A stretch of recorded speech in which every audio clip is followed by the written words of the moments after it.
There it is. Oh, You good? can you hear me? Yeah, I can hear you, bro. What's up, dude? How you doing? How are you, brother? I'm here with Taylor Browne, rookie for the Alaska Aces. I believe he just signed his 10-year max contract. I wish, man. I wish they would do more deals. But hey, man, I appreciate the time, brother. No, appreciate you for having me, man. Thank Oh, you. for sure, I've been man. watching your stuff, man. I've been keeping up. I just seen Ben's one the other day. Yeah, I appreciate that, brother. Yeah. But yeah, a lot of my viewers, or at least a lot of PBA fans, would love to get to know like who Taylor Browne is. I personally, I'm gonna be honest with you, bro. I was like, who's this guy? Alaska's drafting, bro. Like, who's this guy? Alaska's drafting. I actually watched your stream, bro. I know what you said, bro. Low key, Alaska's gonna get a point guard. Sino yun?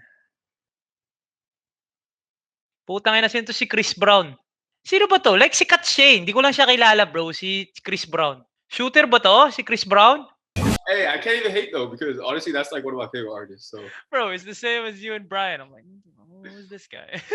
yeah, But hey, man, exactly. That's why I love that you're here. I love that you're giving us the time to let us know what's up with you, where it all started. But yeah, man, welcome to the Philippines first and foremost, bro. appreciate it, man. I know. I never thought I would be here during a pandemic. Yeah, I know. And congratulations on getting picked first and foremost before even signing with Alaska. Congratulations on you were the 15th pick, 16th, 16, fourth 16th. and then second round. Yeah. Yeah, man. So congratulations on that. Thank you, bro. How Appreciate are it. you, my guy? How are you? I'm How's good.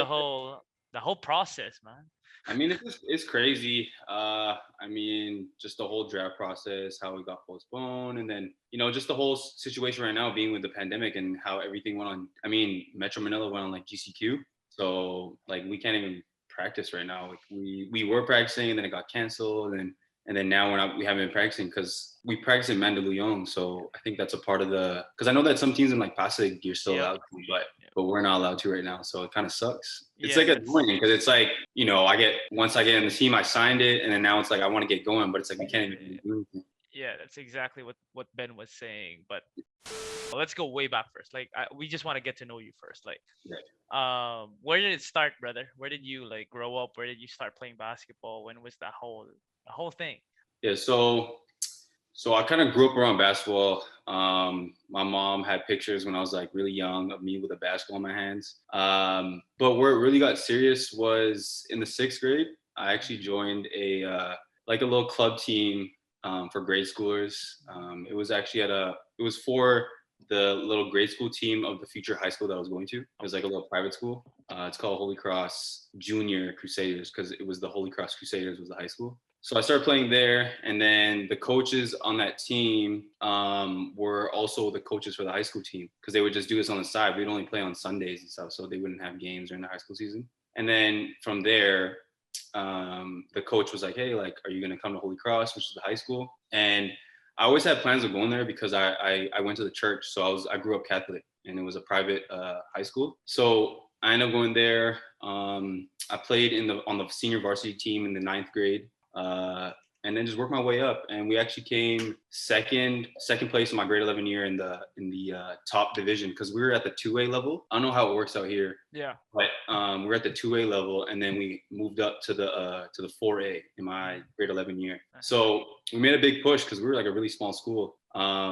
Came second, unfortunately, and then my last year, in my senior year of high school, I averaged about like 30, 31 points per game. Mm-hmm. It was kind of like my year to be like for like my team, you know what I'm Yeah, saying? Because yeah, in my grade 11 year, I was more so like a role player. yeah, yeah. So I played well there. We didn't have the best outcome as a team. And then from there, I was kind of deciding where I want to go. I had an offer to one D1 school in the States called Montana State. And then I also had a bunch of schools in Canada. So I don't know, growing up in Canada, there's a lot of good schools out there. I mean, the basketball is good. I mean, it's not the same as, high major D1 in the States Yeah. and stuff like that. But I always knew that I want to go to somewhere where I would get better and also get my education. I was really big on getting my education. So I ended up choosing UBC. Have you ever heard of UBC before? Nah, bro. Okay. Yeah, it's called University of British Columbia. There's a lot of kids actually from the Philippines that go there for education. Okay. It's a top 20 school in the world for Yeah, education. Yeah. So I ended up going there. They have a really good basketball program. In my first year as a rookie, I averaged 43% from three. Okay. I had like a really good role of just being a shooter, and that's kind of where I developed my name as like a as that shooter. I don't know if you've taken a look at my stuff, but Yeah, for sure. yeah, because in high school I was kind of like an overall player. I got my shot in like grade 9, but I was more so the point guard. But then I really became like a shooting guard in university. So yeah, I kind of maintained. So throughout so I'd say my first 3 years, I maintained around like a 40% from three average. I was working my way up to like the starting lineup and everything. And then in my senior, actually, I got hurt. So I actually ended up getting hurt. I hurt my Achilles after my fourth year. And then after my first year coming back, we went to the Jones Cup. That was my first game or my first tournament after injury. So we got word that we were playing the Philippines, and at that time I thought it was Gila, so I was really excited. Like, this is my time to get back, and I was kind of nervous because this was my first time playing ball again after a 14-month recovery. And yeah, so after that I played well, and then at that time I kind of knew I wanted to go to the PBA one day, so I knew that I had to go and play well that game, and I ended up playing really well. I had 25 at that game, and then that senior season I shot like 37%. It was a little bit off. I was kind of adjusting, getting back from being injured, right? Yeah. But yeah, and then after that, we have 5 years of eligibility in Canada. Is that kind of how it is in Same, Philippines? same.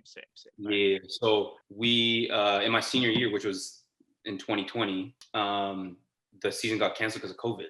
Mm-hmm. So I was gonna graduate. I was gonna get my degree in December though, and then once we got word that the PBA postponed their draft till March, it was like it made perfect sense for me to go because I was finishing my degree, and that was kind of the one thing I needed to do before I moved on to PBA. So Did you grow up around the Filipino culture? Who was the Filipino in your family? Your mom, your it was dad? my Your mom. mom, Yeah, your mom, yeah, my mom. obviously. Yeah. But was it present when you were growing up? Was the PBA an option growing up, or was it like you didn't really know anything about it, or what? Did they introduce it to you at an early age? Yeah, so just to go on with my Filipino background, I grew up completely Filipino. So I can understand Tagalog, I can speak a little bit. That's why I was like, how did you watch the Ben episode? We didn't even speak like English No, I that whole understood.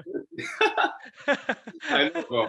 It's something because when you see me, I don't think people could tell I'm Filipino, but I can literally understand almost like everything. Because my Lola growing up took care of me, my brother, and all my cousins. My mom was one of 7, and they all moved to Vancouver. So we grew up in a huge Filipino household. My Lola took care of me, like I said. She only spoke Tagalog. So whenever she would tell me to do something, and I would go and do it, and it's wrong, she'd be like, and then and then I'll be like, wait, and then she'll say it again and point, and then I'll go do it. And she's like, oh, yeah, yeah. And so I'll be like, okay. Then I kind of understood growing up, okay, this is what she meant. So I grew up in a really, really Filipino household. And one of my titos, not my mom's brother, but it was a family friend of mine. Obviously, you just call him Tito, but he, Everyone's a tito, bro. yeah, everyone's a Tito, everyone's a kuya. Yep. So he mentioned to me the PBA when I was about like 16 or so, because his kids went to my high school, and we just talked from there. And what happened was he told my mom, like, hey, you should get Taylor's dual citizenship just in case he wants to go play one day. And thankfully we got it done, and I got it 2 days before, or the day before my 18th birthday, because my mom had to get hers back as well. And the only way she could pass it on is if I was a minor still. Yeah, or no, one day I got it. Like, he told us about a week before, and then we went to the place 2 days before, and then I got the oath. I took the oath, and I got the whole papers done the day before. So the day before my 18th birthday. So if not for that, you wouldn't have made it to the PBA. No, man, because I seen how hard it was for a lot of these guys. Bro, you don't know, bro. Yeah. Like, every year there's a Phil-Am who can't make it. Every year, bro. I know, and I just didn't want to, like, obviously I'm not at that point, but if I was at that point, I'm like, damn, I just didn't want to go that route. So thank God I had my Tito Louise that took care of me at that time and made sure I got it done, because it's saving my ass now, So yeah, bro, because a lot of these Phil-Ams, or a lot of you Phil-Ams, like at that age, like you wouldn't, it's not a shot at the PBA, or it's not a shot at anyone, but you wouldn't be thinking about, oh, I want to get to the PBA one day. Of course, so I bet you Yeah, like so I bet you like when you heard about the PBA and then he said you were gonna have to go through this oath and then this whole application for whatever just so you can just to make sure you Yeah. were like, nah, I'm not gonna take that option B. Yeah, like I just literally just did it just because I didn't even know it was what the PBA was. I just said, Yeah. "Oh, okay." My mom was like, you should do it." I was like, "Sure." Like at the end of the day, it can even help you if you didn't even want to play in the PBA. You know, it can help you get a place in the Philippines, traveling too. Yeah, So yeah, thank God I got it because it saved me so much hassle and stress. Because like man. I've heard stories of guys having like 5-year battles of trying to get their paperwork, and I'm like, Uh, "Jeez, man!" Like Yeah, that. man. And one thing's for sure though, all these Philams who couldn't make it, or even the ones who did make it, y'all are gonna make sure your kids get theirs like Yeah, exactly, dude. I'm about to first thing, bro. he's gonna have him when he's born. I'm gonna start those paperwork before he even speak, man. Yeah, bro. You doesn't even know about it. I'm like, no, I fixed it when you were born. You're good. Maybe one day when you get older. Yeah. So obviously that option came up, or that decision to go to the draft came up when the PBA announced that they're gonna have it in March, and Yeah, you somewhat knew that you made a name for yourself. Like at least you made a little noise with that Mighty team, and then you went up against Mighty because that's all I read, brother. When yeah. when I was like, who's this guy? And then they were sending me highlights of that game. I was like, oh, okay, he was the one because I started connect the dots because I was watching Mighty at that time. Oh, So okay. when you had that option, tell us the whole process of making a name for yourself here in the workouts because I heard I heard you didn't want to show up to any of the workouts. Yeah, I can explain that, but Yes, sir. You can explain it now, brother. I will. So what happened was I worked out for Alaska, and then I hurt my leg. I hurt my hamstring. My hamstring was hurting me, and I had me and my agent talked, and we're kind of trying to figure out like, okay, you have a little bit of a name, and we don't know if it's enough. But at the same time, it's like, okay, do you want to go work out on a hurt leg and not show yourself fully and kind of just not coast, but you know what I mean? Like I want to everything I do, I want to give 100%, but it's like if I'm not at that 100% yet and I'm trying to do this but trying to look good at the same time, it's going to mess with my mental. So we're trying to decide like, okay, well, is it better to just pray and hope that somebody takes a chance on me by going off like, okay, a little bit of hype or what they see in the video and game film, or are we going to go and work out and like hopefully stay healthy and not hurt it even more? You know, because when you go with the workouts, you got to give it your all, and if I For hurt it sure. more, For sure. I want to get drafted because we were thinking like, okay, we hope to get drafted in the second round. If I don't work out for these teams, it could be later in the second round, etc. But if I hurt myself, I don't want to go into a season hurt, and then Yeah. that puts me in the downfall already. And I really like what Alaska had, and I hoped that what I did at Alaska was enough, even though it was only a day. You know what I mean? But it was a huge risk. Like I'm not gonna lie, like that was definitely a lot of stress and anxiety when it came to thinking about okay, what was gonna go down. But I know that I had a lot of upside and potential. I've heard that I'm a taller guard in this league. I can defend guys who are shorter and guys who are tall. You know what I mean? And I can shoot. And Yeah. I felt like at the end of the day, numbers don't lie. Yeah, it's a different type of basketball and it's a different style, but I maintained like almost a 40% average from three in my university year, and I shot well against in the Jones Cup. So we kind of weighed the option and went with the route of just staying healthy and kind of being that mystery and that kind of like that who is this guy kind of like I took that title, like who is this guy? I mean, I feel like I was the most like mysterious guy in that. Yeah, it was you and Brian. I gotta admit, Yeah, it was yeah, you and exactly. Brian. Yeah, I heard that you were hurt, and that was a good decision too. Because if you went to the workouts and you fucked up just because you were hurt, like Yeah, that would have brought your stock even lower. I mean, because it's like I had the ability to like not even improve it or even go below. It's kind of like already what they thought about me, and that was kind of it. When the draft was happening, like let's talk about the draft itself. Like you didn't know where you were gonna go. You didn't know what number you were gonna be. You had no idea.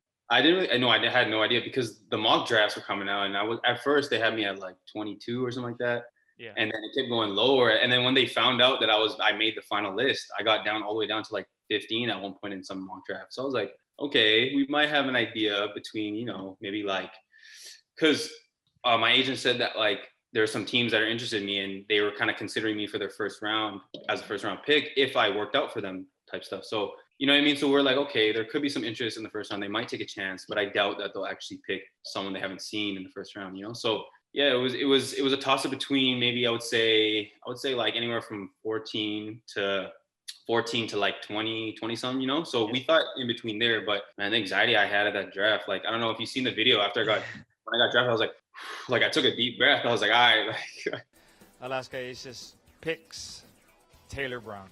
Well, you look at him, you look at Taylor Browne, a guy that, you know, from the videos that we've seen, he's a great shooter, can catch and shoot, spot up, and also off the. I need to just chill now and take this in. I gotta talk to them real quick. What was that like when who was the first person who called you from Alaska? Coach Franco. Yeah, he called me, and then I got a text from Coach Jeff saying, "Welcome to Alaska." I got a text from Mike because Mike was also I think he was at the studio at the time Yeah. too. But he texted me like, "Welcome to the team," and it was just it was a surreal moment. It really feels like the NBA, to be honest, like the way they do it. Like, I'm really impressed with how they pull it all off. Like it just like I had people from Vancouver watching on the YouTube stream, and I had a Zoom call, and they're all saying like, "Yo, that literally felt like it was like the NBA draft." It's so cool. Yo, man, that's good words coming from Taylor Browne right there. The PBA, like being like the NBA. Okay, brother. Did you know that Alaska was Alaska? Did you know the history of Alaska? You know how like how many legends came through Alaska? Like, Yeah. did you know So like what Alaska was? yeah, my agent's new to the game. I'm his first client actually, but he was around. He was from here, so he went to Ateneo in high school, and he what's it called? He went to ISM before going to UBC, where I met him. So he was always telling me about the PBA. Um, we'd watch the games in the bubble. He showed me Matthew Wright back in the day, like a couple years ago. He was saying like, "Yo, this guy's from Canada. Like, you could be like him one day," type stuff. So it was always in my head. And then once we started doing research on the team, he was like, "Oh, I used to watch this Coach Jeff back in the day." And then I was like, shoot. So I searched up Alaska. I used to watch their videos. I watched the one, there's like a little documentary video showing the history. I don't know. It was a white dude who could speak Tagalog. Have you seen that? Is that Coach Alex Compton? No, it wasn't a coach. It was like one of their like it was this dude that came on their team as like he just took videos of them and like was kind of not like a fan. Oh, You know what I'm trying to say? yeah, It was yeah. like I think I know, but I just don't want to bring a name up and be wrong. But yeah, I think I can. but he's had like blonde hair, whatever. He spoke Tagalog. I was shook. But there was a video on Alaska's like history and how he was there when like Coach Jeff and them were winning. And yeah, I did a lot of research on it. I seen all the stuff that Coach Jeff was doing, and Tony and them, how they're winning championships left and right back then. So there's a lot of history behind Alaska, and I'm glad that a team like that chose me because I wanna win. I want to be a winner like they were. So You're in one of the most like the winningest franchises in the league, and of course, like with the culture there, the winning culture, the like just everything with Alaska you can't hate on. So when you started practicing though, what was that like? When you started practicing, you started to get to know the guys a little bit more, the coaching staff, the management, Boss Bachman for sure had a conversation with you. How was that like? it was cool. I just like you said, it was very professional. What they do, they have a lot of class. So it was nice being able to like go to a place like that. I Mm-hmm. didn't really know how all the teams work in the PBA, but I just felt like it was classy, like you said, and it felt like at home. I felt at home because I really was looking forward to being with a team who does everything like that, and I really like their family, how family oriented they are. That's something I take pride in. I really like a family oriented team because I like, you're more comfortable, I feel, and you got to be more yourself. It's not so much, I don't think it's too hostile if you're in an environment like that. So it was nice. It was cool to meet everyone. They're very welcoming. They opened their arms up to me. The guys are cool. I got a text actually from Mav Amisi. He DM'd me on draft day. He said, "Hey man, congrats. Let's get to work." So I really like that too. But all the guys are cool. But we can only practice with like 5 at a time. Yeah. So it's a little weird, like having to go getting drafted and only being able to see like 5 of them. But we like cross paths and all that. But I mean, I've yet to experience that, and I've yet to experience the Philippines in general because all these guys are saying, "Man, you haven't even experienced Philippines yet, man. No, Like not yet. COVID stuff is nothing. Like Not yet, bro. the only Not thing yet. that's blessed is no traffic." Yeah, that's the only thing right now. But yeah, you haven't even touched the surface of what it's like to be in the Philippines. But Yeah. who are you with right now with your cluster? So it's me, Robbie Herndon, Mav, Yusuf Ta, and Ray.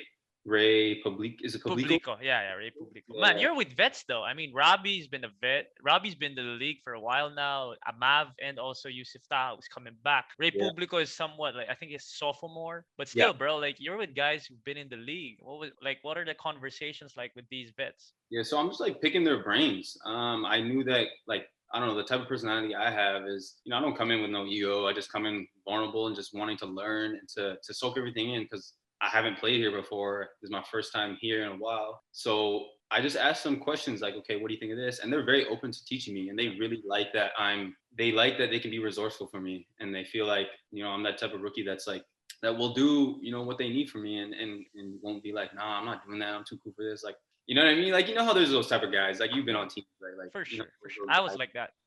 Oh, you're like, No, go ahead, go ahead. Go so ahead. I just ask some questions and just trying to get familiar with everything because I want to learn fast. Because I know that when I learn fast, I'll see success quicker, in a way. So yeah, they're very cool, very chill guys, and it's nice having there's I think 5 or 6 Philams. Yep. Plus right now, so it's nice having like a team that's at least that has a somewhat of a bubble of Philams.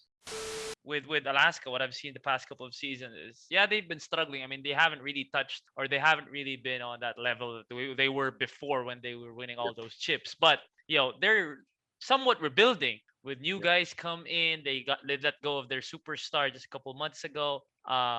For the 6th pick, which was Ben Adamos. So y'all are rebuilding. How excited are you to be a part of a young core in which you're trying to build something? You're trying to build success as early as now. I think it's great. I feel like the way I envisioned, my pro career, I think it's perfect situation for me because I came from, I was a leader at UBC. I was a leader at my high school. So I think, coming into it, I can help lead the young guys and bring them closer to that core where you have the older guys.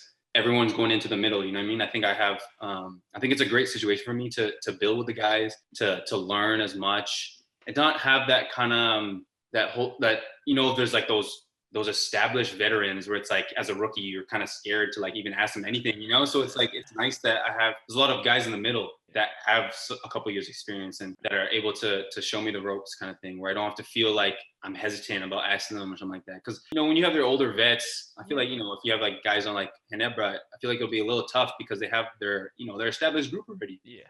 And it's hard to break into that circle, I feel, if they already have that established. So I think it's nice that everyone's trying to gel together and I'm kind of joining them in that process. Yeah, I'm just letting you know, bro. Piece of advice, bro. I think your vet right now, or you're the oldest guy in the team. I mean, the most years that he spent on the team is JV Cash. I don't know if you're familiar with JV Cash. Yeah. Yeah, I'm just letting you know he's the most arrogant like guy ever. Yeah, right. He was a guy that I got matched up with when we had to go to the lifts. Bro, he's the nicest He was guy. so quiet. He was so nice. Like I asked him some questions, try to talk, and he's like very straightforward. I'm like, this guy's not even mean at all. Bro, he's the nicest guy, brother. I'm just playing with you, bro. You lucky your vet is like a JV catcher who can really be like, who can really like teach you the ropes and be humble enough also to like he's gonna waste his time on a rookie trying to teach him the ropes. So that's something coming from a vet like that. I was just playing, man. He's the nicest vet you can have, brother. So nice, man. So nice. Yeah, man. And then you have legends like Coach Tony De La Cruz. I don't know if you've met Coach Danny Ildefonso. Danny Ildefonso. Yep, he's a legend as well. Yeah, I heard. Man, you're just surrounded by guys whom you can just be a sponge and just learn everything about it. But what can you bring to Alaska? What do you think you can bring to Alaska on the court? With the materials that you have. I don't know if you're familiar already with what kind of players you have and what role you're gonna play. But what do you think you can bring to Alaska team?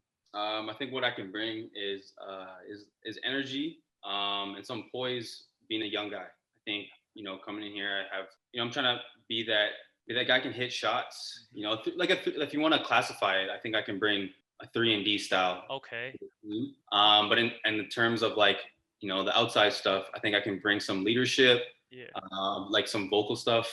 I talk a lot on defense, and mostly defense too. Like I'm 6'3" with like a 6'5" wingspan. I think I can be in the way of the gaps You know what I'm saying? I'm quick on my feet too, so I think I can help guard some of the smaller guards. You know, I don't have to be guarding wings and bigs and stuff like that. So I think just someone who's gonna just bring energy and just bring that extra spark. I'm trying to be that spark off the bench for these guys that you know, it's when I get in the game, it's like I don't want to be a liability. So I really want to make sure that I'm always giving pluses and not really negatives to the team. You know what I mean? I don't want to be a negative like when I get in there. So I want to do anything that Coach Jeff needs for me to be. But I know that what I can bring for my specialty is 3 and D. So Yeah, man. that's kind of my niche. Yeah, and the PBA, brother, like you're either a star or a specialist, and it's cool hearing straight from you that you're willing or you want to be a 3 and D guy, in which like your versatility could be your advantage. I mean, being a tall guy, 6'3", like what you said, and play the wing position, that's